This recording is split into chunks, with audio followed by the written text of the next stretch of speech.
lock it in, or maybe not.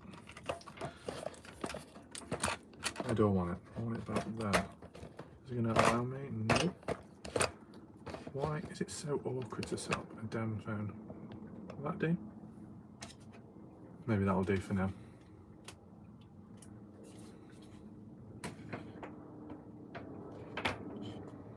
I don't want the camera to be too light. Maybe that'll do.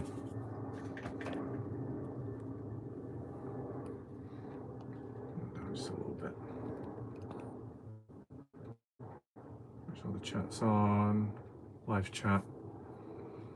Got a timer next to me. Of course, the time doesn't line, so 23 on time. So I'm just waiting until people join, in case, you know, if you're watching this on catch up and wondering why the delay, why am I not getting straight into it, it's because also I'm waiting for people to join. So then it makes more sense for me to begin talking, okay? Because this is vastly different compared to a standard video. A standard video is where I would talk from the beginning and go from one thing to another, then edit it and then upload afterwards. Whether that be a live premiere format or just a normal video. But this is a live stream, so basically as I'm talking along, anyone that is watching, if anyone does leave comments, I can obviously respond back. But just to double check, if anyone can confirm, is the volume working? Can you hear my voice? I did set this one up pretty quick, so just want to know if things are working. If you can hear me, let me know, providing there is sound, because it would be awkward, wouldn't it, if I'm on mute. See it so often with live streamers where they are on mute and have spent 15 minutes up to 30 minutes into a live stream and then they've realised, disastrous. I don't want to allow that here. Been times where I've edited videos or been in the process of recording something and something's gone wrong and it's like been like 1-2 hours in, and that's rough. Try not to let that happen anymore. So currently 8 people. Can hear you loud. That's good. So welcome to Ashton. I've not seen this individual before, but welcome to this live stream. If people are wondering what this video is about, I mean, those that did watch my live premiere 20, 30, 40 minutes ago, I mean, those that watched that will know, but basically a certain individual was actually watching the video earlier on, someone who, not directly within the case of Noah Presgrove, but they've put themselves into the line of conversation known as Brooke Bounds Carter. Brooke Carter. Who is Brooke Carter? Who is she related to? What family is she a part of? Personally, I don't know. Okay, but friends, I guess, with other parents and those within the case, and I guess they've got their own Facebook group called Sofa Sleeps where they gather together and talk about stuff. Okay, I'm gonna wave the torch over here and there. I don't want it to be too bright for my eyes with it being late at night, so I'll probably just keep it to the side of me. I mean, there is another little torch nearby, but I don't know how good that really is. It's not exactly good, is it? Does it do anything? No, it doesn't. There is another torch available, but I don't have it with me at this moment in time. It'll be elsewhere. Only good thing is there's no flies, nothing like that. But there was a spider on the table, on the desk, when I was doing that live premiere earlier, when I was away from the keyboard because the spider was on the desk and I had to wait for it to move away. I don't know where it ended up going, so bit of a mystery that. But welcome to anyone and everyone watching. At this moment in time, 15 people watching live and those in the background. Just giving my thoughts and reactions to what's going on. Jam Sandwich says, friends of Party House people. Nah, no Matt Lingo, it's not Brookie. But are they worse than Brookie? I don't know, Matt. Right, so it looks like people can hear with the sound and everything, so that's all good to know.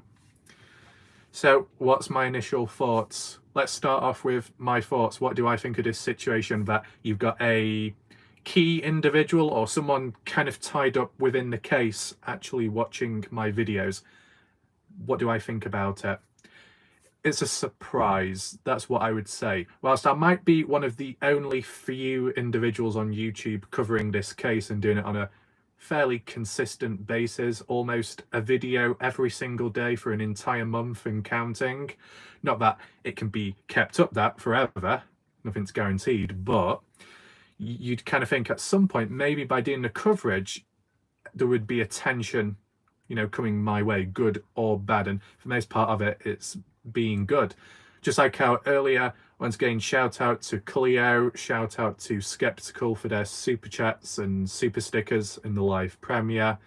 It's also possible in live streams as well, like this. And even when watching on catch up, when just watching a simple video, there's, you know, no one's ever missing out. There's always an opportunity. So that's all good.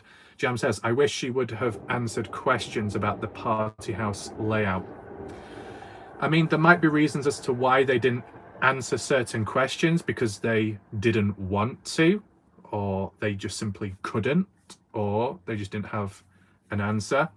Out of those options, which one do you think's most likely? They didn't want to because they may know the actual truth, but they can't come around to admitting it. Is that a possibility?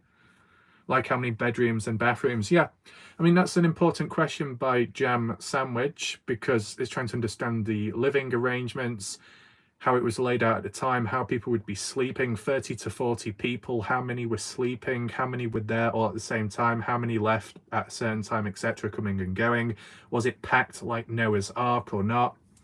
The conditions. Because if the conditions were reasonable, you could argue and say, well, okay, Noah didn't get what he wanted by going in the bedroom, but he could have gone elsewhere.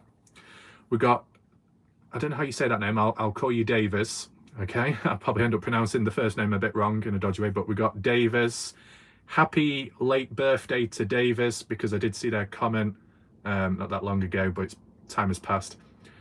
It says, hi, Warlike Raf, happy Friday. So yeah, I guess the positive is, even though it's Friday and people may be busy or going off to do things, there was a healthy amount of people in the live chat early on. There was at one point 80 to 81 people, which was quite a surprise. I wasn't paying too much attention on the counter because I was busy doing other stuff and also looking at the chat as well, trying to keep up with it. But yeah, a good range of people. Even right now, 25 people are watching live, which is also good, because I do take in consideration that, you know, after one long video to do another one, maybe not everyone has time for it, but you can always catch up on these live streams. All you have to do is go onto my channel page, and where you get the video tab, the short tab, click on live or live streams. And you click on that, you get a whole library of all the live streams which I've done, including this, okay? Right now, this is a live stream, meaning whilst I'm talking, I can see your comments, okay? And I can actually respond back in the video itself, because it's all live, real time. I'm just giving my reactions and thoughts as of tonight, what went down with Brooke Bounds Carter, kind of within this case, getting involved on YouTube, supposedly for the first time, because she said this is her first live stream.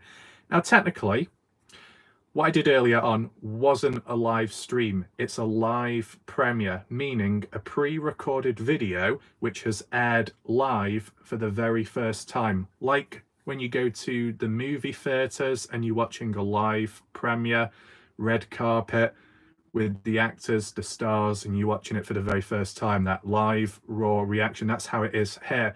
You get the best of both worlds. You get more of a polished, edited video alongside with a live chat where people can react and hang out with one another. Live streams tend to be a little bit more awkward and difficult at times because, you know, it's on the spot, limited to what can be shown on screen, especially with it being on mobile. It's the only way I can do it, okay? We are special, a list. What does that mean? Stevie Howard's special list of insults? I don't know. We got Marie Van, I don't know how you say that, Wick, maybe. Welcome to Marie, showing on up.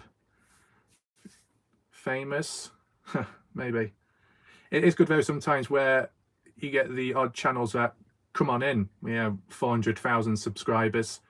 You had Exploring Abandoned Mines and Unusual Places pops in on my channel every now and then, which is very positive to see. There was one point where Stephanie Harlow left a comment on one of my videos to do with this case, so I guess they're covering it in the background. We've got Team Humanity. I'm on my break. Okay, welcome to the live stream.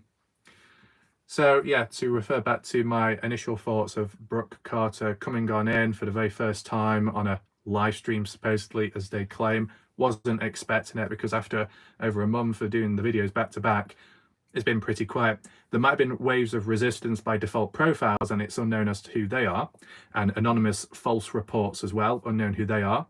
It will be interesting to see if the video that I did earlier on, whether it's reported or not, you know, false privacy complaints and all of that. If so, there's a level of resistance there.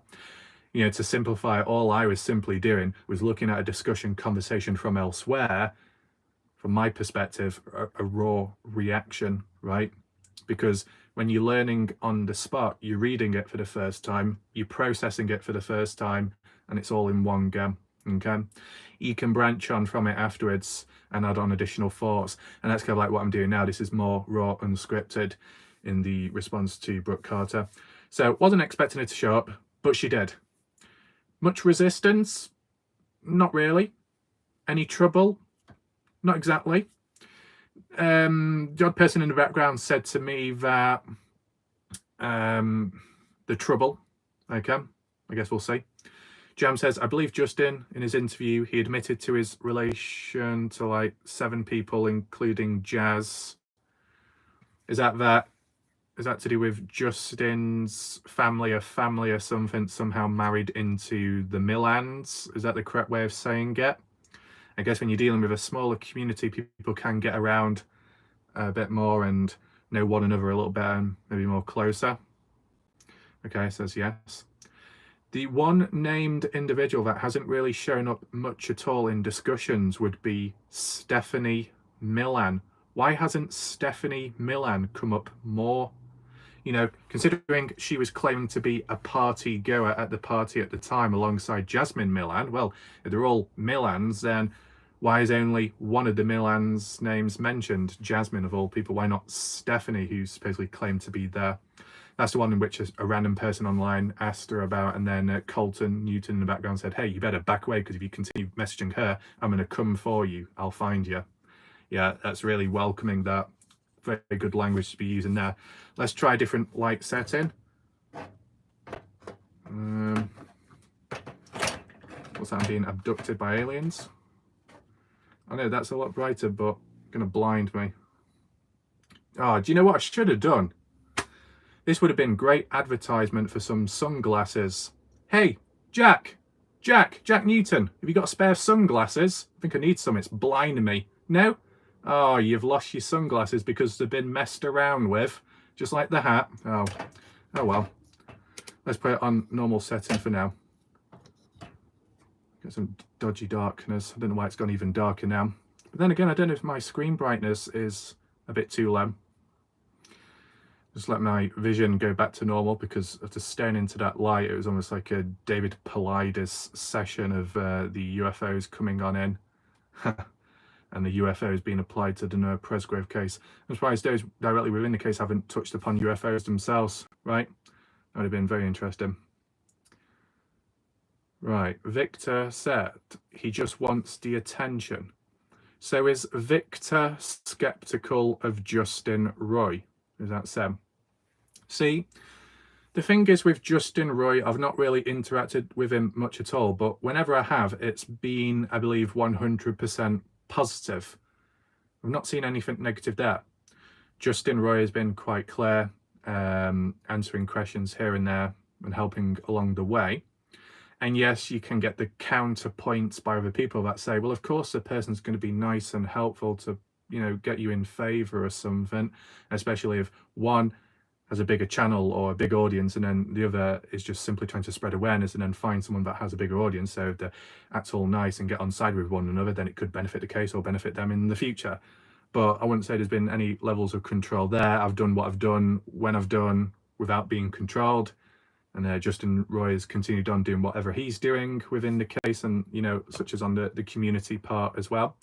So it's all been very natural there, and not in a biased way, but this is based off experience, okay? When it comes to Justin Roy, in a way, he's the equivalent of what I did in the Dylan Rounds case. Almost every single day, post, comments, spreading awareness about a particular case, true crime possibly, for over a year almost, okay? Arguably the only difference was when I did it with the Dylan Rounds case, I did it for 2 years straight, okay, because it just went on longer. The Noah Presgrove case is still ongoing, isn't it? So it could reach a certain mark depending how things go, right? But with what Justin Roy has done with that level of consistency and trying to spread awareness, one of the main factors behind his reasoning and what he does, it's similar to what I've done in the Dylan Rounds case. So from experience, I understand, I guess, the purpose in a way. Now, as for the counterpoints, I know skeptical, they could say, yeah, a person could be trying to keep the case alive to suit their agenda. But in terms of all the footage, what we've seen, it's very clear that Justin Roy wasn't at the party. And if he's not at the party, then he shouldn't have an agenda with the case. I don't think he has an agenda with the case, but maybe there's people out there that might think like that, okay? Has Justin Roy been consistent? I can't say too much about that because I've not seen enough, okay? There's so many posts and comments by people out there, it's hard to keep up. But like Justin Roy tends to be relaying this and that, and earlier on I was wondering, how does he know so much if he wasn't there? But then with that interview that was done, he put himself out there, he showed his face, his voice, which is obviously a key thing, right? Because if you're hiding behind the screen and doing a lot of this but not actually showing your face, not actually doing a proper talk in a pre-recorded video or an actual live interview, whatever, if you're hiding behind the screen, that looks a bit dodgy at times, right? I know there'll be exceptions with people because they may not want to be in front of the screen and they don't want that publicity, but, you know, if you're going to actually talk, you're going to go all in on the case, the effort of trying to show your face in some way does go a long way. But then there'll be others in the case, right? The ones that you might be skeptical of, you know, the key individuals. And have they put themselves out there much? Have they showed their faces properly? Have they done proper interviews? No. So at least from what I'm aware of, you got the private investigator has done an interview, Caden Pressey, Justin Roy, anyone else? Was it Robin Smith, Noah Presgrove's aunt in the early days of the Partners in True Crime with the interviews? It was at a time where I wasn't directly looking at because I was busy doing my own videos. Jennifer says his agenda is he cares for Noah because Noah was kind to his boys. Fair enough. Oh wow, we got Cleo once again. Very active. Shout out to Cleo with the magical wand, making it happen with the support to the channel. Very good to see, very positive. Hopefully the lighting is okay for you. The reason why it's dim is because if I do shine the light on my face, it's too bright and I need a pair of sunglasses, and Jack Newton doesn't have a spare pair because they've been messed around with. So keep it on the minimum. No flies about, that's all good, despite that spider earlier. Skippy, it takes courage to speak up when living in a small town. See, that's the other key critical point too, okay? Reality is, to an extent, it's easy for me to do what I do because number one, I've done it for some time, so I've got the experience and I'm used to doing it. But more importantly, number two, I'm nowhere near the area. So when I get attacked online, even if it can be a little bit bad at times, just think what it could be like for someone who's actually in the US and more so in that state or in that town. So it's a lot more difficult for some. So when those individuals that do speak out and do put themselves out there, they might be putting themselves in danger, up for being attacked, but it clearly shows that they care enough about the case that they will actually risk their own life in terms of spreading light on Noah. And then the others that claim to care so much about Noah are actually doing less. Does that make sense? I'm not being specific with names just because we need to lay low to an extent and keep control there without it, you know, blowing over and going all downhill. Badger says, who kicked you out of the house? Well, I heard badgers were infiltrating the house before, so I thought I'd sneak away. I'm trying to locate the underground where the Badger HQ is. It's not going too well. Okay, I'll have to get a spade, dig away shortly, and see what I can find. Skippy, Hummy. I thought that said Humpty Dumpty then. Please give us an update if you have. Hummy or Honey?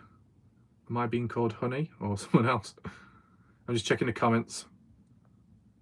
Hiding from aliens. No, I'm just hiding from Polidas. He keeps advertising his books, and I don't want to see him no more, man. You'll never find me. I can imagine. Hidden away, tucked. So, in terms of Justin Roy, I haven't got any problems with. It's all fine, under control there. As for some other individuals here and there as well, all fine, under control. We had the odd little rough patch with the alternative Reddit page. Not the one, but the smaller one. Got a bit messy, but is what it is, as you know. All because I defended myself. Very silly. Now, what about the likes of Brooke Carter? Is she defending herself? Did she defend herself? Was she defensive in that live premiere earlier on? I mean, like, from the perspective of the odd individual in the background that reached out to me, they were saying how, you know, nothing new here, nothing new to see. I'm not going to know every conversation, what goes on with everyone in the case. So, in a way, what I saw, what she said in the chat tonight, I was like, oh, I've not really heard it that way before, or I've not really seen it mentioned directly by that individual saying it. But maybe other people have, is what it is. But it doesn't sway me that easily, right? Maria. Hola, Maria. The only thing I have heard is if you're not from there, they tell you to leave. When you say leave, you mean leave the case. I mean, if that really is I mean, I've got extensive experience. Most of the cases that I've covered just so happen to be from the US, and at times I've supposedly known more about an area than the locals do. They've got triggered, whinged, whined, threw the toys out the pram and said, well, like, Raf, you're not even from over there. You need to get away. You need to walk away and cover another case. I'm thinking, why are you so focused on that? Yeah, because people have told me to leave cases and move on, and I just treat that as resistance and just keep on going. Hummingbird says, no, leave the town. Leave the town. If you're not from there, leave the town. So are you referring to if you're a visitor, you're just like passing on through? But that's the thing. It's like with, I can't remember who they were or what they were, but there was an individual that was driving down to the house, the party house in 2024, probably like a month or two ago now, and they recorded it all. Someone was stood outside on the side of the house wearing like white overalls. It looked like almost like a hazmat suit. There was like two dogs which were outside as well near to the vehicles. No reaction, no barking. It was like still as statues. It was very creepy. And, you know, whether it be late at night or early in the morning, you wouldn't expect people to come driving down your road, right? Especially if you weren't expecting visitors. What's up with today's RAF report?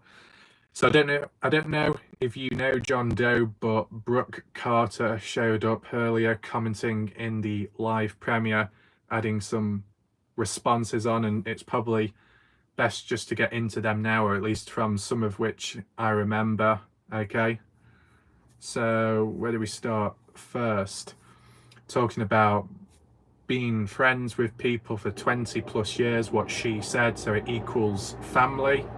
I mean, I wasn't questioning that, but maybe she's just responding back to some of the comments and discussions within my video, what I was looking at from Reddit maybe. But, you know, yeah, you can have family and then you have true like blood related family. Sometimes friends and close ones along the way, which aren't your like original proper family, become a better family than the blood-related families. It can vary, of course, but if we're being very, very specific, family equals like related by blood, okay? We're talking about, you know, proper and very specific. But, you know, if you've known someone for 20 plus years or whatever, yeah, I guess you can argue and say, kind of on the same page. What's the name that was mentioned previously, but not really heard it since? It was like when the original talk was about Monday morning, 8-9 a.m. in the morning, where was it Sarah Long, was it Stevie Howard, someone else, and was it Renee? There was like some comments on Facebook where one was saying, oh yeah, we were all there in the morning, these parents, but then Stevie herself was saying, I wasn't there, I was out of town or something. You know, people throwing the names into the mix, and then he was saying, you know, I wasn't there, but then the other person saying you were. And if you're close friends, close, almost like related by family or so, close to that, you'd think that you'd be on the same page literally when telling the story. Not quite like that, is it, in general? John says, yeah, I kind of heard some of it, but I'll have to go back and watch. So yeah, John Doe, when you do watch back, don't worry, the live chat replay is saved on my videos. You should be able to see it, okay? We got Tuesday, welcome Tuesday to Friday. So it's good that you were able to come across this video. I don't know if there was the notification issue going on. Will you be doing a Q&A? No, probably not. Jam, howdy. Oh yeah, you get mixed up with Tuesday, the day, and the person's username Tuesday. But yeah, besides that 20-year reference, not in any particular order, this is just based off from what I can remember, because I only looked at so much, I was distracted by the bloody spider on the table at the time. What does Victor say? Now when Noah's aunt said Jack passed polygraph, she didn't say who told her. She also said in that interview she talks to Jack, so I wonder if Jack just told her and she believed it. Yeah, that's what I was interpreting originally, right? You know, Sarah Long, Stevie Howard can say this and that, and that's only because they've been told from what Jack knows. You know, third-party representatives speaking on behalf of the supposed truth, and only because they've been told that by Jack. Is it any different to Robin Smith, family-related member to Noah Presgrove, who's been told this by Jack, right? I mean, say it's the truth. Jack can tell different people different stories, okay?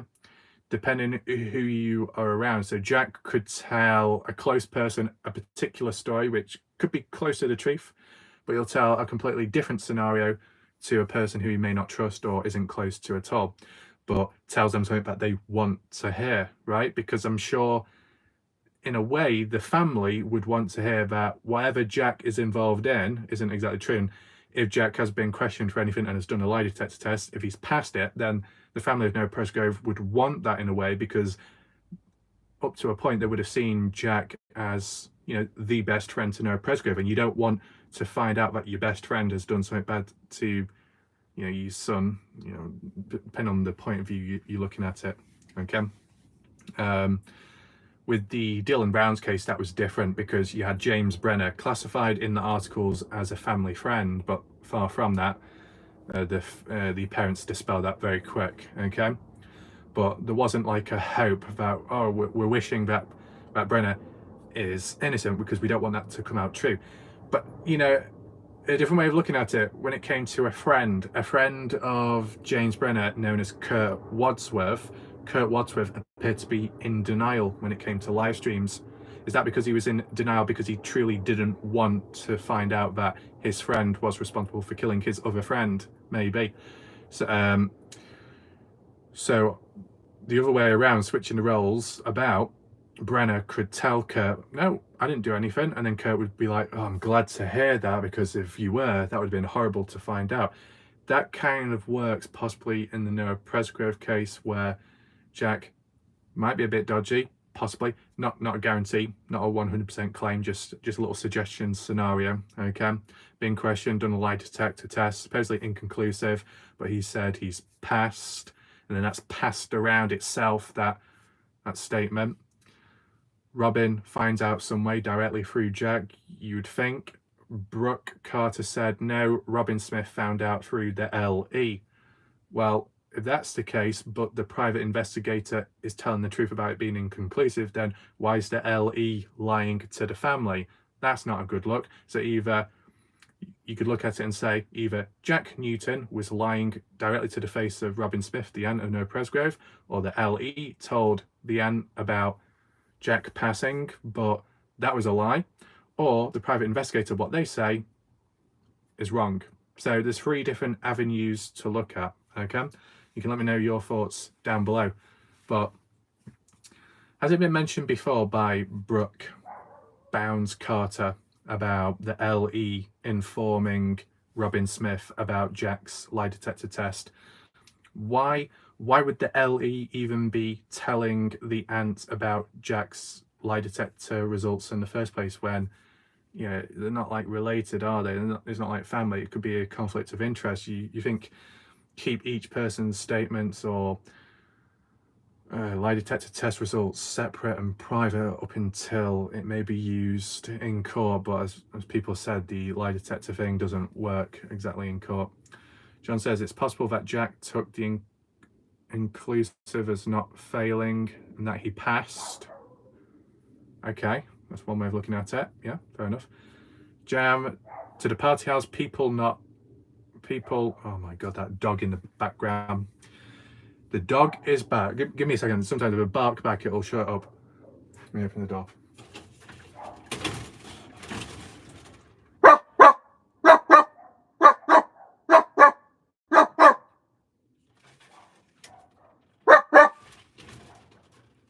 There we go. I've got it all riled up now. Dog whisperer is here.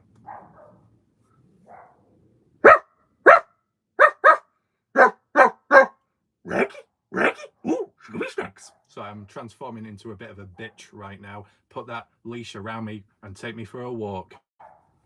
Okay. So despite that, and Scooby-Doo not quite working, and the light blinding my face, where are we at this moment in time? You see these distractions, naughty individuals. Right, so Brooke, Carter, Bounds. Would the LE even be telling family about other partygoers as what they've passed or what they've failed on, or if it's inconclusive or not? I don't know. It just seems breaching certain privacy, possibly. I'm not an expert, okay, but you can share your thoughts down below. But then, like, there was a mention, changing subject, but to still do with Brooke. When I think of Brooke, I think of that other person called Brookie in the Dylan Rounds case. So many people's names that sound similar, or initials as well. It's like Caleb Newton, Colton Newton. They're both CN, so it gets confusing, right? Then you got CN News. I mean, there'll probably be many others. BS, Brylan Sweat, bullshit. Yeah, it's the same thing where the initials are. SS, screenshot. Okay. Get the shot collar clear. Does she actually have one? Okay. I'm getting like little itches, but there shouldn't be any flies or spiders about around here. So the other thing what I saw that stood out to me was Brooke Carter was in a way calling out Caden Pressey in that video that I did earlier, and Justin Roy. More so Caden Pressey saying everything what Caden Pressey has said or stated is all incorrect.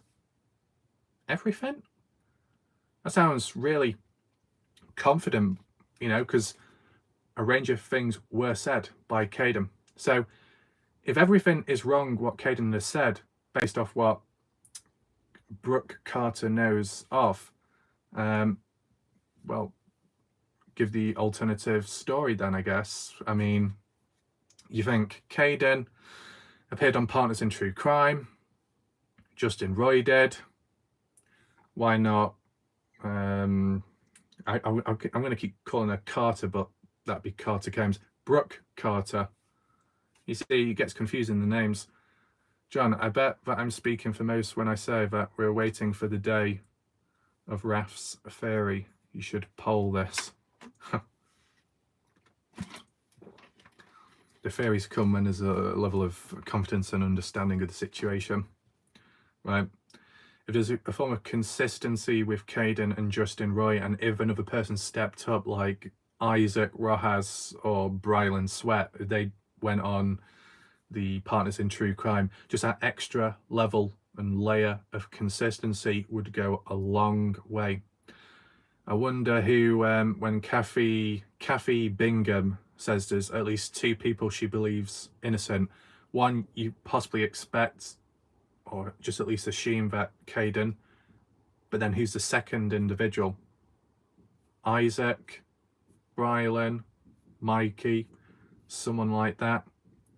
And what have they had to say? It's not been revealed publicly, but if, like, there was like a little hint or something dropped by Bingham saying, yeah, what this second person says is basically the same as what Caden says, but there's no like biasness, it's like individual thoughts. Just that extra layer of consistency would go a long way. The theme, what I've noticed like from tonight, is what Brooke Carter was saying about, oh, what Caden Pressey says is all wrong, and what Justin Roy's doing is wrong as well, and calling him out.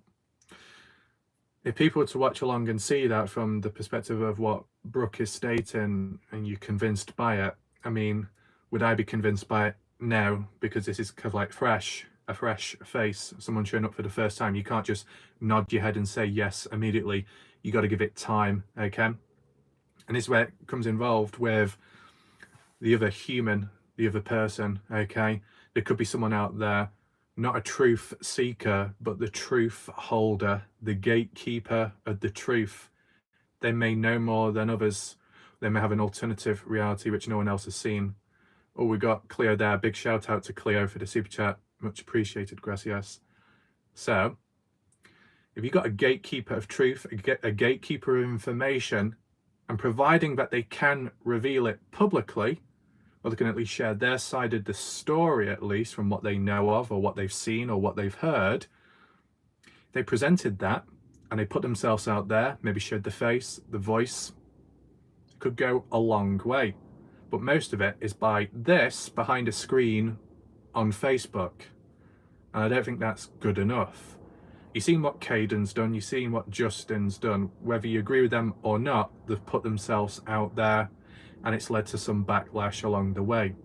So for individuals out there to be skeptical or bash or have a go at Caden and say, oh, what he's done or what he said is wrong in the eyes of like what Brooke was kind of getting at, Brooke Carter, Caden has, you know, I'm just trying to put into some perspective that, oh, he's supposedly not telling the truth and he's telling a different story, changing the narrative, manipulating it all, and yet in doing all that, he's putting himself in the firing line to then get attacked and possible death threats and be in danger, and also having quite an effect on him as well in other ways. Is anyone gonna go through all of that and that suffering just to put across an incorrect story? Okay, intentionally? I don't think so, in my opinion. So you got one opinion there.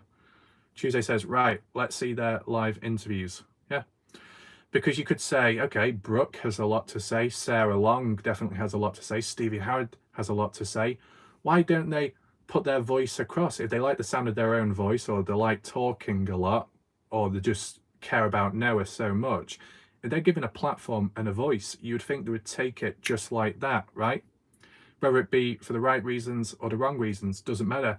If you're given a free platform, you're given your voice, and you can just put it out there to stop all the resistance, or to stop everyone from thinking the wrong way and think your way, whether that's truly right or wrong, you think you would take it up as soon as possible.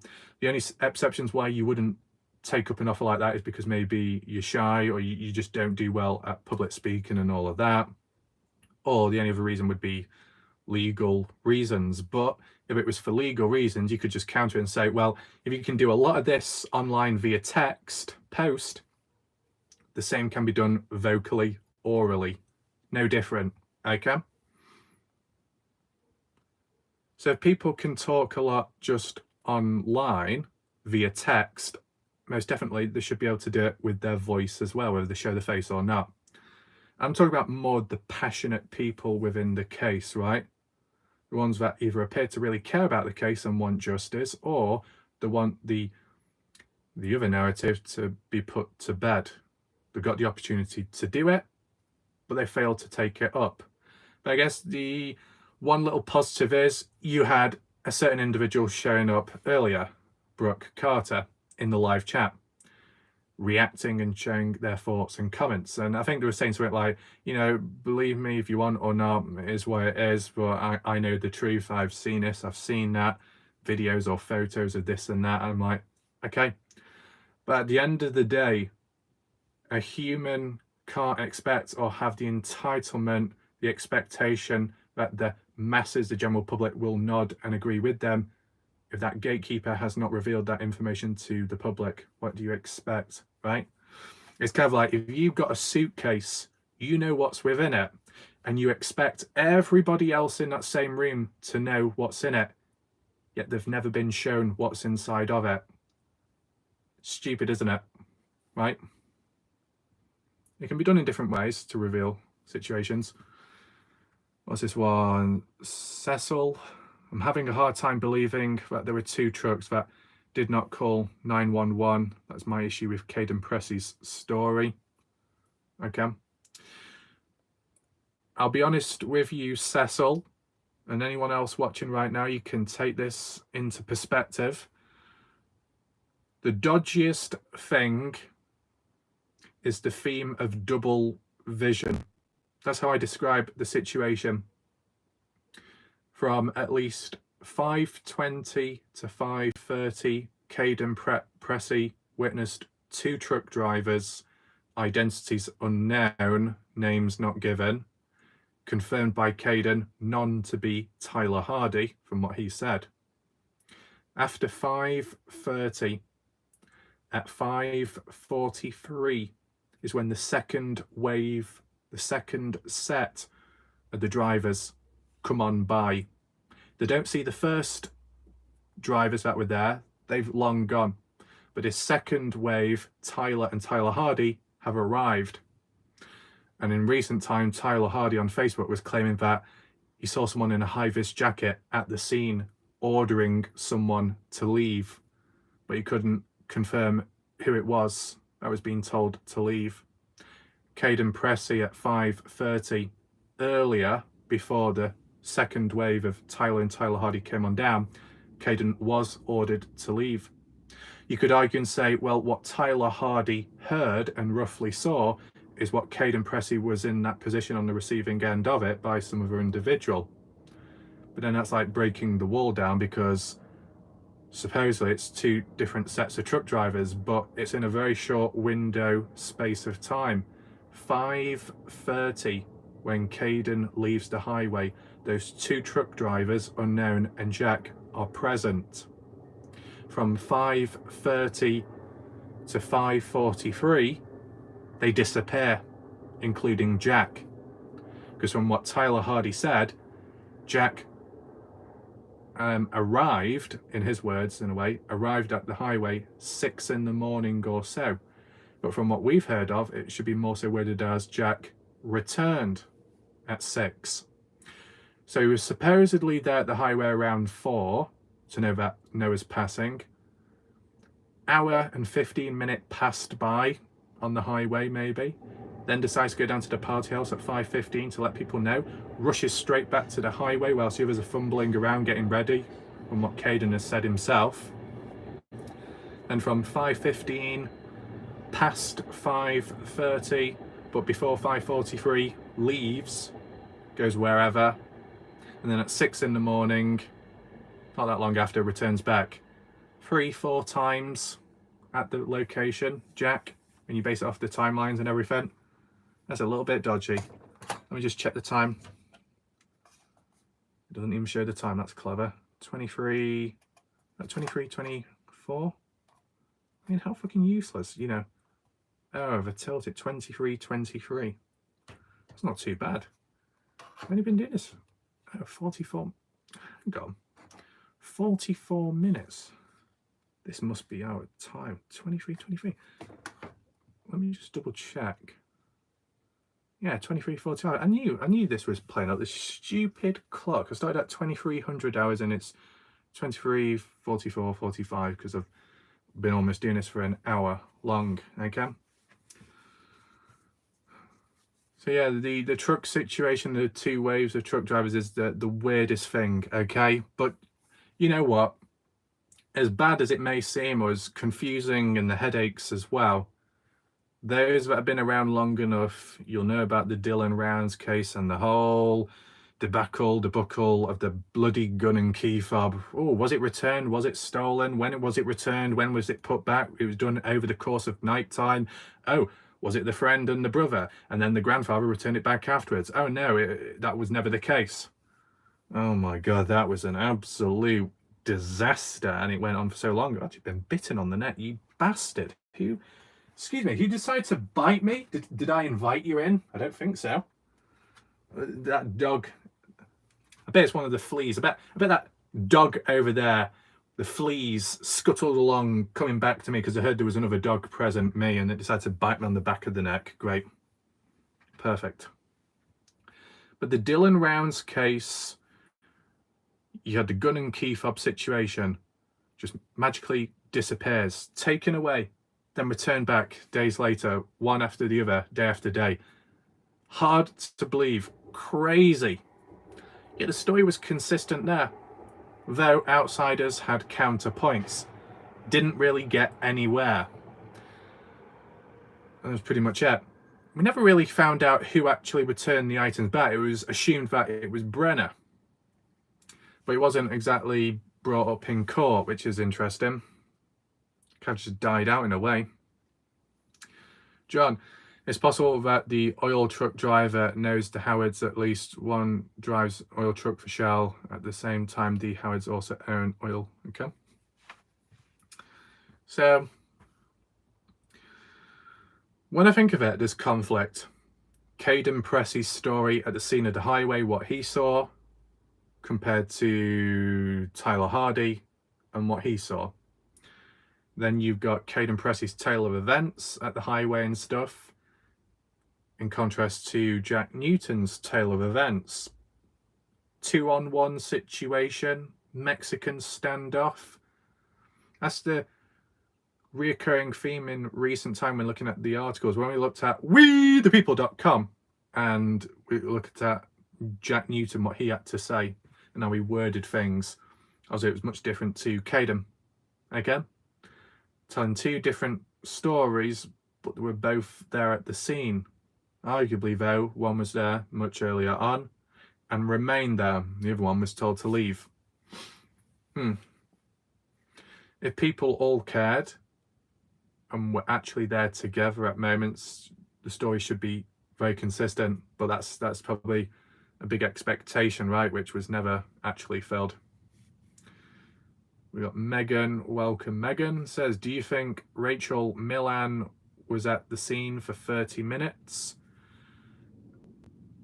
Oh, you're talking about Renee Millan, the mother of Jasmine Millan. Yeah.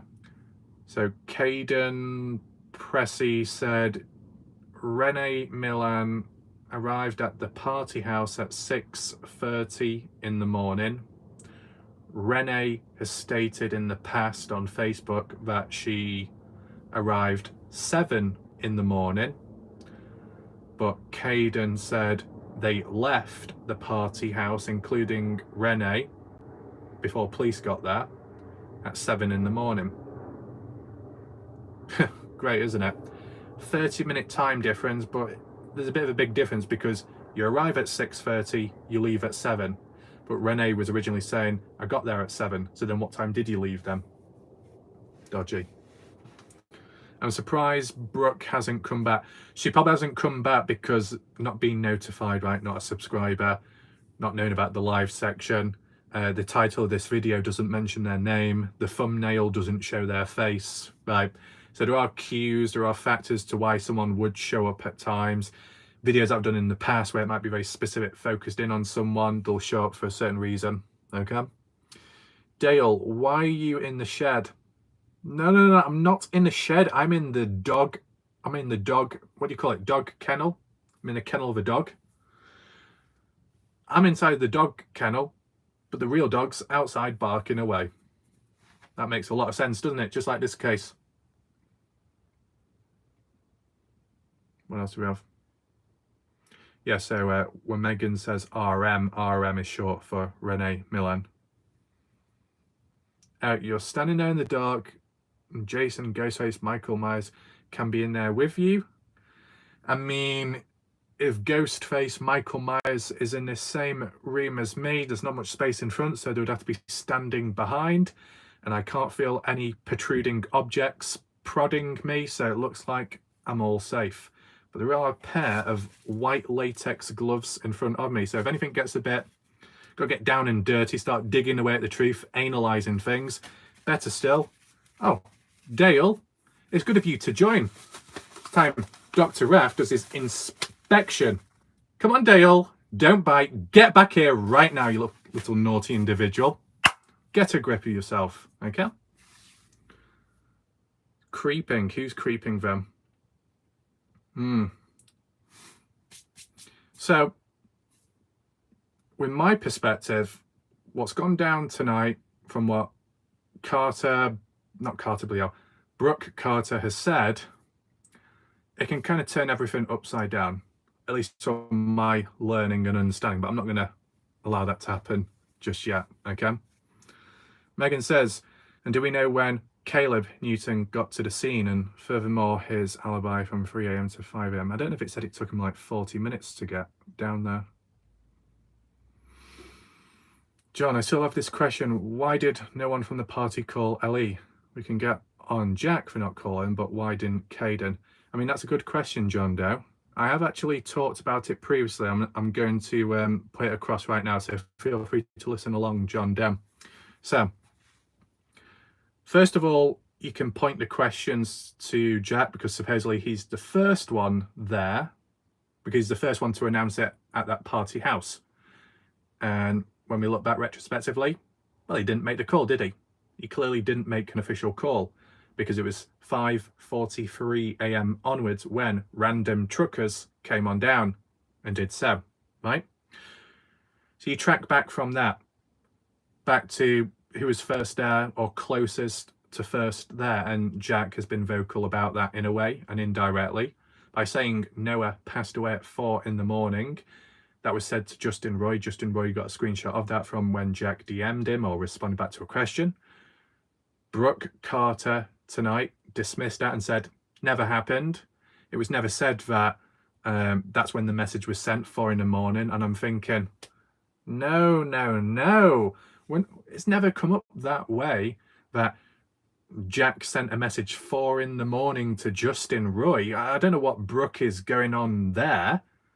All it's ever been worded as, and proof and evidence, media, screenshots have been shown of that text conversation between Jack Newton and Justin Roy. Justin asking questions because he's concerned and wants answers, and Jack answering them. Jack said, we've seen it.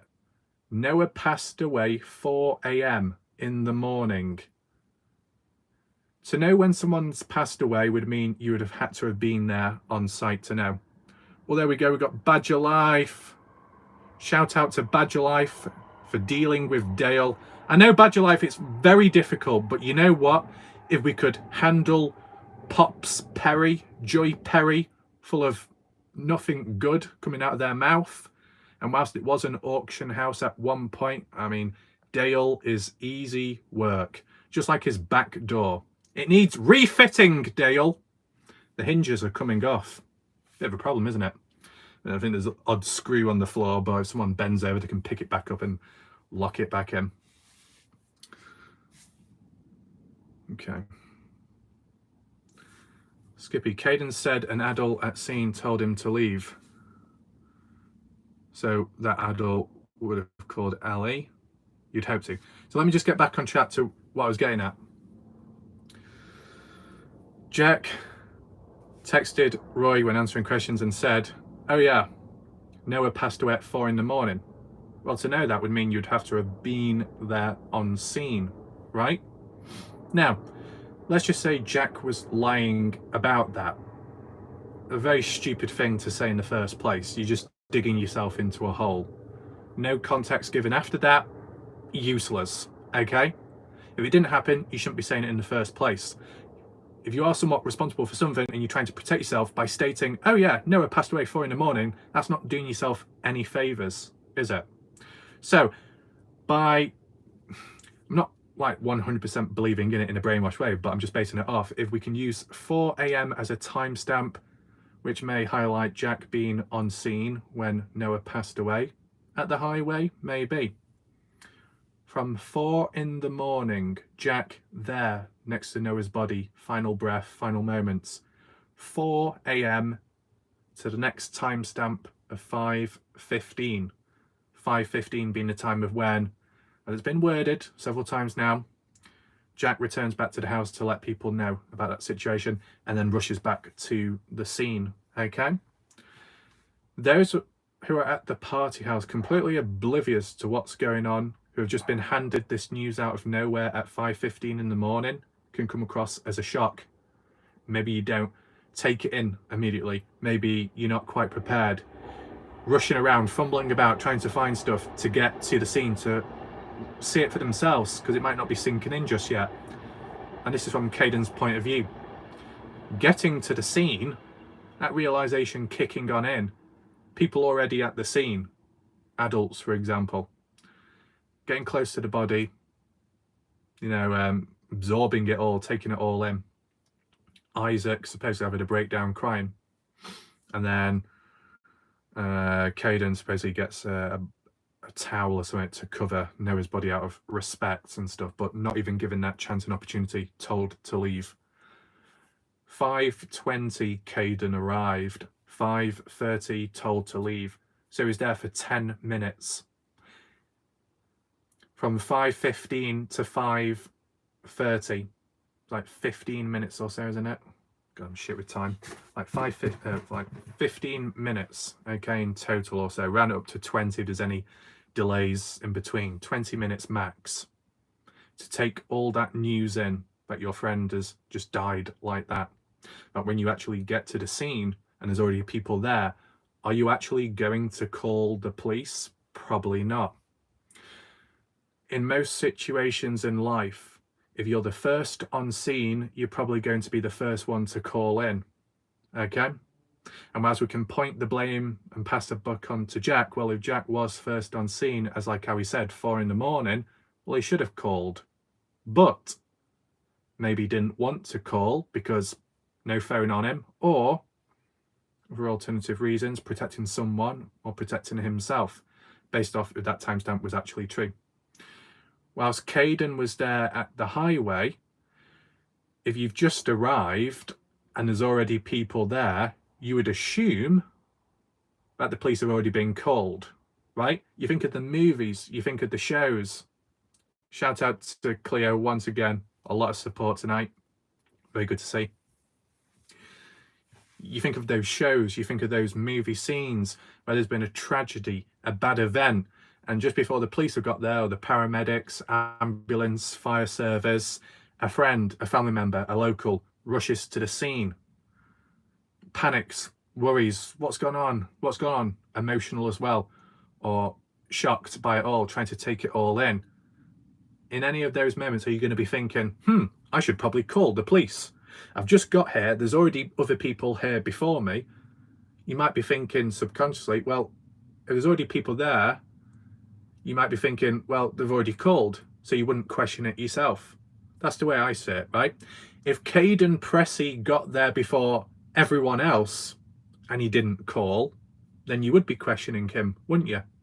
But if you're the last to the party in a way, no pun intended, are you going to be questioning, have the police been called? Yes and no. And the reason why I say yes, it depends how long you're there for. If Caden Pressey was never told to leave, or if he stood his ground and remained there from 5:20 to 5:40, 5:50, give or take more time on scene, Caden may have started questioning, God, this is taking some time. Why is it taking so long for the police to arrive? I mean, they're not that far away. How much longer will it take? Are you sure you called the police? You know, try again. That's when the questioning would have come on in. But because Caden didn't have the opportunity to stick around, or he chose not to stick around and just follow orders, he didn't have that time to question, right? It's like if a friend has ordered, what do you call it in America? DoorDash? Or is that some kind of dodgy service? I don't know. But like you order a takeaway, that's what your friend does. Okay? They said, oh, I'll do it. Or they've already got onto it. You're not going to question, you're not going to doubt them until it starts getting on the time and no one's arrived with the food. You'll be thinking, are you sure you called them? Where are they at? And then that questioning could lead to answers coming out where they say, oh, I forgot, or no, I didn't in the end. And then the other person will be like, well, why didn't you? That would have been probably the situation with Caden Pressey and maybe Jack Newton if they were on scene for a longer period of time, more so Caden. Give that length of time, that length of delay, I'm sure Caden would have questioned, right? But because he got there after, when people were already there earlier, you may have been assuming that calls have already been made, right? Because the hell was that noise out there? I heard a loud thump. It's a bit creepy. Hold on.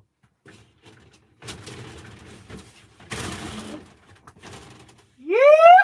Get out of my town, boy! That was going on. Well, there we go. At least I know I can do a Mickey Mouse impression. I was waiting to be able to do that, finally. Well, if there's any intruders, I've probably scared them off, because how many people are going to hear Mickey Mouse in the dark?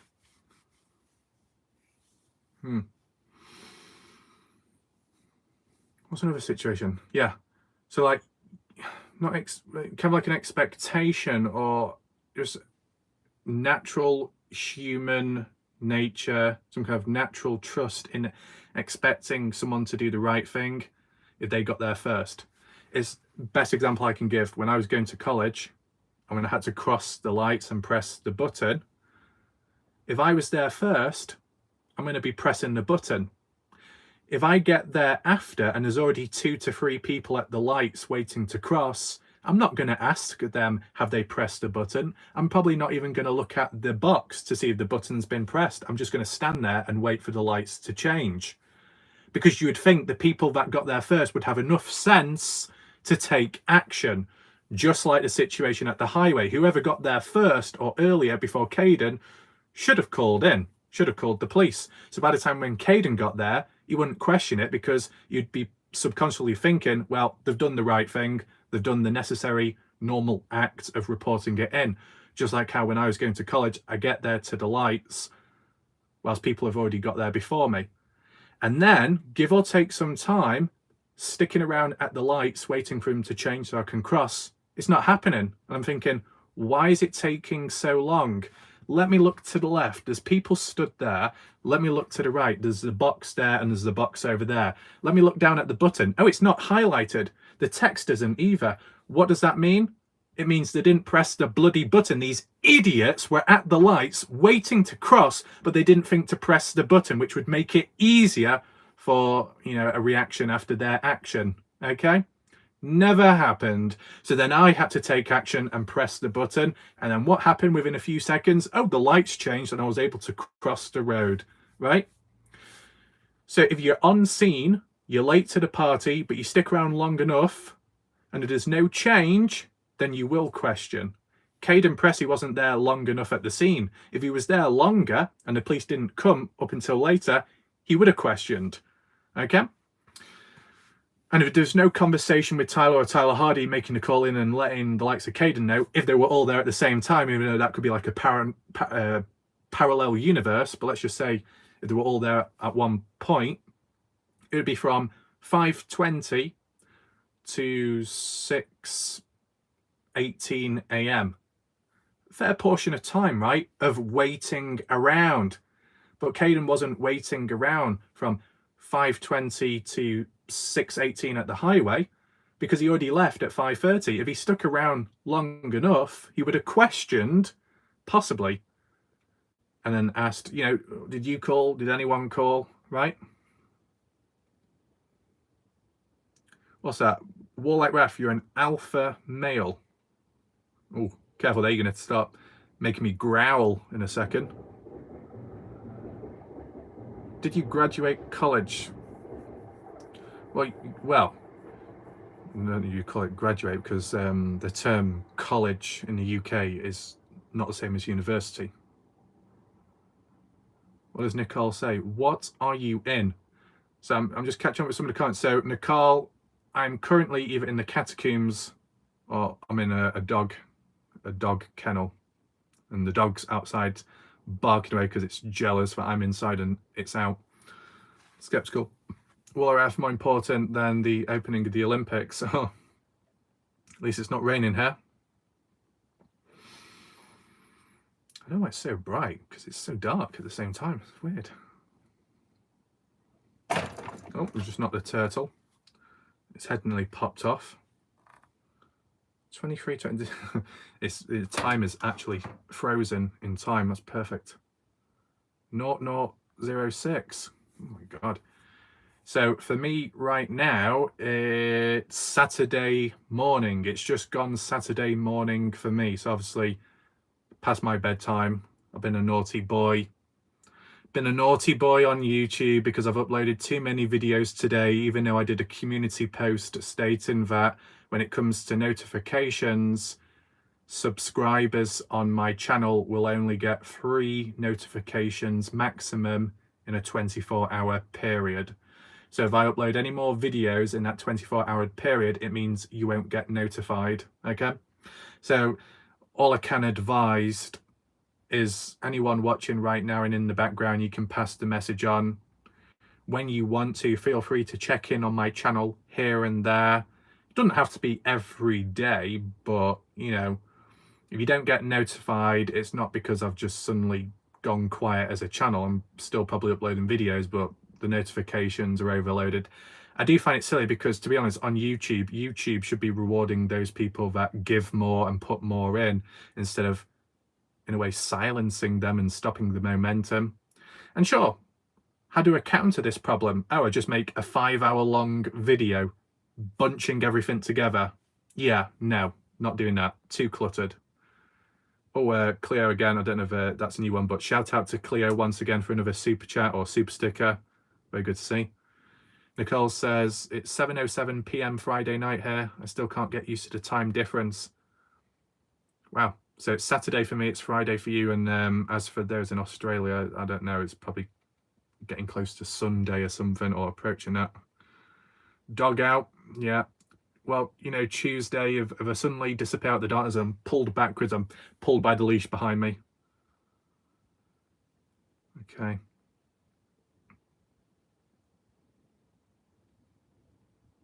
You have critical thinking and can react on the spot, but not everyone can do that. And because not everyone can do that, not everyone's going to think at the time. So in Caden Pressey's situation, he's not going to think of this and that. And as for the phone situation, maybe he didn't take his phone with him when he got down there at 5:20, because being in such a rush, are you going to be thinking, oh, let me just go and get my phone so I can take a selfie when I'm there at the highway? Well, some people might do that, but I don't think Caden.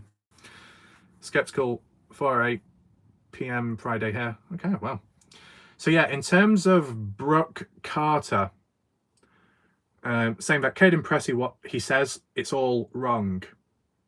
Everything, including what happened Sunday morning and hanging out with people and friends at Warwick gas station, it's all wrong.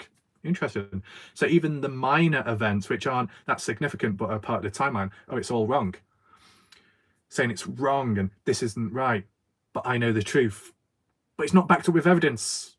The media, the screenshots, the videos, an interview, lacking, right? You know, I said, if you're the gatekeeper of the truth or information, you can't expect the general public to know if you've not told them in the first place.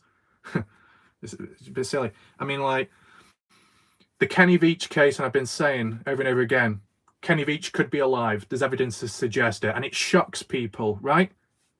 What's the response? Are you just saying it? That's just BS. You know, where's your proof? Where's your proof? Just like how people would say to Brooke Carter right now. Differences with me, I've actually got video footage of it. I've got CCTV footage. Pull it out the rear, there you go. Pull it out from the mouth, there you go. Inside the store, real-time footage, yes. So you get to look at the camera angles and what's being sold in the shop. Links to a crystal skull found at the mine shaft as well. You put that there. Was it Kenny? Was it before that or was it after? All kinds of stuff branching off all over the place. Oh, a call made in, was it 2022 now? November time? I think it was 2022 or, yeah, I think it might have been. Yeah, near to Kenny's birthday. That's a bit weird, isn't it? But it was documented on my channel. That's the thing, right? Might do a lot of videos, might do a lot of talking, but then when you look here and there is documentation of stuff, potential evidence with still appropriate wording, right? Even if someone made the effort and at least tried to present something to fit their narrative, even that's a start, right? Maybe it wasn't for the right reasons, or maybe it's not strong enough or concrete, but that the level of effort and trying is better than nothing. And in terms of those within the case, not everyone has shown that level of effort, okay? And those in the case, and some outsiders could use the excuse, well, people can't do this and they can't show this and they can't share that, they can't say this because of legal reasons, because of their attorney. Oh, but it's perfectly okay to say a lot of this in text on Facebook post, whether it's private or public. But if you can do that, then you can do this. And if you do this, you can do that. But they're not. Only a very small amount will. Cooking. Who's cooking? Oh, wow, we got Cleo once again. Do I have a wand? Do I have I don't know if I've got a wand. Actually, I want to think about it. Do you like when I've done those thumbnails where it came to Stevie Howard? Might look a bit awkward, the photo and stuff, but it's the only good photo I could find of them. And that's not an insult, that's just because there's not many photos of them. And that might sound a bit dodgy, that, but you know, if you're doing a video about a particular individual within a case, it's got to be relevant to the title, the thumbnail and everything. That's how it works. But when I think about it, you know, Stevie Howard, that was like that twisted head, like The Exorcist, like that. Oh, I just got, this duck's just squirted on me. The hell? Ugh, the duck just squirted on me. To wash my hands. But no, when Stevie Howard's got a head twisted like that, you know, an exorcism, and then doing the lips as well. Kind of reminds me of this duck, you know, Stevie Howard's lips, like that. Bloody hell. I don't know if you can see. It's like, and no, it's not an insult. It's just like a little observation. That's all. No, the dog didn't squirt. It was this duck. I don't know if you can see it, but oh shit! What the hell? Why is it squirting water? It's not supposed to do that. Hold on. I think I've got a few more ducks down here. Did he squirt? No, they're very dry. So, you got one that can squirt and the other ones can't. Must be all in the technique, right? But anyway, I'm wet. I've got unknown liquid on me. At least the dog stopped barking outside. But this is the dodgy stuff that happens when it comes to these live streams. Oh god, it's all wet down there. At least I didn't wet myself this time. Nice change. Duck lips. She squirted. Okay. Getting very dry. Yeah, I'm drinking normal water. But I probably should rest my eyes very shortly, so I'll just do like a little conclusion and round up to the discussions. A very interesting nighttime, live, unexpected stuff going on tonight. Sounds, wetness, ducks, noises outside, Mickey Mouse, Scooby-Doo. This is what happens, okay? So you got to brace yourself at times. And take into consideration, if there's ever high levels of resistance or certain individuals coming on in, dark forces, I do have my tools, I do have my items at my disposal in my drawers. I'm not talking about them, I'm talking about the drawers upstairs, you know, where you pull out the sliding thing and then there's items within. So if we do come across any unusual behavior or waves, I do have methods to resolve the situations. Okay, if I've got to turn into the doctor, the door will be open and then we'll conduct from there. Okay, so if I was easily convinced I'm not, but if I was, such as tonight with what Brooke Carter had to say about Justin Roy and Caden Pressey, you could be thinking, wow, it turns everything upside down. I don't know what to think anymore. And it all depends where you come from and what you've learned along the way, right? We've seen it from Caden Pressey's point of view, Justin Roy's point of view, relayed information, and then passed around and reinforced by others over and over again. We got like a foundation of what supposedly did happen, and certain things which supposedly happen in a certain order, and supposedly certain timestamps which are supposedly true, at least, or you'd hope to think that they are, and like what Ken Pressey has said, okay? And then you got the likes of Jack Newton, in which it doesn't quite add up at all. Then it makes you question and rethink stuff. And then on a more personal level, because of it being on my channel, okay, for the first time, kind of a key individual comes on out, first time round on the chat, says what they say, discrediting or just calling out Justin Roy and Caden Pressey, but not backing it up, but claiming to know the actual truth, but not willing to show that. That drip feeding, that the breadcrumbs, the teasing, it's just not good, okay? It's like mind games in a way. It might not be intentional, but you can't expect people to just be convinced by what you say without you actually revealing it, okay? It's like with, if someone needed the toilet and then the other person's saying, you know, I've got the toilet roll, okay? I know the truth. I can see it. It's behind the door. I know it's there. And the other person desperately needs it, needs the truth, wants to see it for themselves. I want to see the toilet paper. I need to see it to believe in it. And they're like, it is there. It is there. I'm not going to show you, but you need to trust me. That's like a beginning of a dodgy drug deal or kidnapping situation type story, isn't it? You know, I've got some sweeties back here, okay? I'm not going to show you them. You got to come a bit closer. And not for that to be taken out of context, but you get the idea of how things go, okay?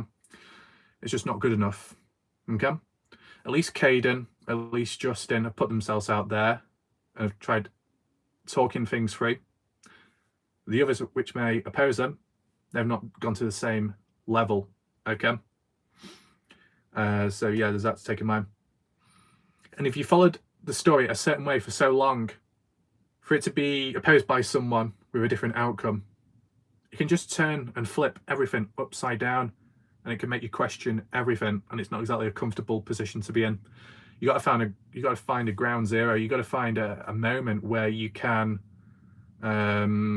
be confident with certain stuff, or at least have something to fall back on. Just like the Dylan Rounds case, yeah, everything was all upside down and turbulent at times, but there needed to be some truth somewhere, which was a level of consistency which you could find and then use that as, if anything goes wrong, you fall back on that particular point. So for anyone, what's this? Throw shade on them clubs. So for anyone within this case, try and find that one little bit of consistency and treat it as a landing pad. So no matter how far you go within a case, you've always got something to fall back on and believe in and be confident with. Do I have that myself? Well, I can't figure out a specific one at this moment in time because there's a handful of different things going on. But once I've catched up, I want to give my thoughts. And like with the theories, you know, people want my theory, the RAF theory. I can apply it in a way based off a supposed event that supposedly did happen. It's been consistent with a range of different people, so that's something. I'll take that in consideration. The talk about the following party, you know, the following week, the next weekend, that seemed really odd. But I can do a video about that and give my theory on it. I can give theories with very limited material. And down the line, it could transform into facts coming out or additional information, which then reinforces my points, or it could debunk it. So I'll get there. We've got Cleo with a super chat. Banana. Is that banana to eat? Maybe I'll save that for tomorrow, or the gorillas. Okay, so shout out to Cleo and her gifted banana. Very good. Okay. So I will leave it now just so I can recover, because I'm probably going to go to sleep instantly. Just need to rest the eyes for a few seconds, but it's turned out quite well tonight. Oh, we got Cleo once again. Then the point 99. Got 99 whips, but none ain't done. Oh well, we'll get to that eventually. Was there anything else? Any other items? I don't think so. That other thing will dry off. I can't quite show it on screen, but I can't believe that duck squirted on me. I mean, how rude that was. But if you did join late, you can always watch on catch up. You can rewind back once this video has ended as a live, or give and take. There might be a period where the video needs to upload or process, but then the next day or after you'll be able to rewatch this. And for those that want to catch up from the beginning on a different day, you just go to my channel, you go to the live section tab on my channel page, you'll find it there along with some previous Noah Presgrove videos. Okay. Oh, there we go. Celebrate their first super. So John Doe's first super chat. God, the text is disappearing off screen. So shout out to John Doe. Nice colour that as well. Nice colour background. Actually matches John Doe's profile picture in a way with the blue, that colour. Tuesday with the duck. It's funny that because that duck emoji looks exactly the same as that duck face. That's kind of interesting that. I think thumbnails are working out okay at the moment as well with the videos, a bit more vibrant and clearer. That's because of the app what I use. It's been updated, so there's more features now, so that's all good to see. Ooh, low battery as well. This is perfect timing. Before my phone actually dies, I can end the video now, the live stream, so then it saves. So I'll do a little countdown as well. Oh my god, did a flea just catch on my leg, or was it a cat? I don't know. Skeptical with a black cat. I do like fat black cats, softer to touch. That ginger cat lurking around, I don't know why, but ginger cats have an agenda with me. Whenever I get near one, it just runs away, or it pulls like a disgusted look on it. So hopefully one day the ginger cats get a bit closer. Hope you have a flashlight. I do.